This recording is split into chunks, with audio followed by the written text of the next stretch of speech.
if you don't know me, I am very shy, and the two things that intimidate me the most is public speaking and praying for people.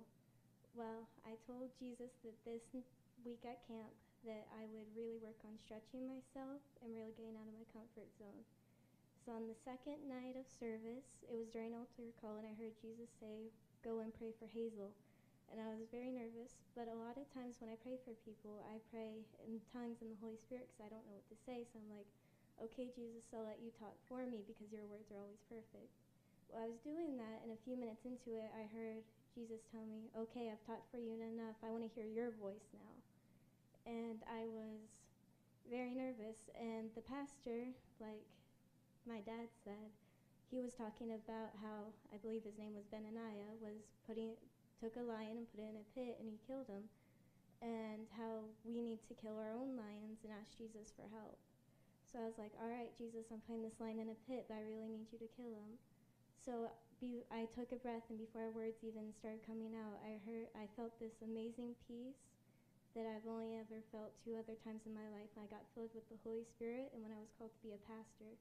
And the words just flowed so easily and so freely, and it was bolder and clearer than I've ever heard myself speak before. And it was just a really amazing experience. The second thing I wanted to talk about is actually on the first night of camp during small group, there was this question that we were asked, and it said, "What would happen if you stopped praying in fear and started praying in power?" Well, normally I don't really answer questions like that because I don't really consider that I pray in fear, because I know God can do it, and I know even if he doesn't that it will be okay. Well, I didn't really know how to answer, and they were kind of waiting on me. Well, as everyone else went first, I really felt that God was telling me that it's not that I was afraid that he wouldn't do it, or I wasn't afraid to ask because I thought he was mad at me. I was afraid to ask for things because I was afraid how I would react. I hear a lot of times that people don't get what they want and they get mad at God and turn their back, and that I was so afraid that I would do that I spent my entire time praying that even if you don't do this, I will still be here and I will still love you, that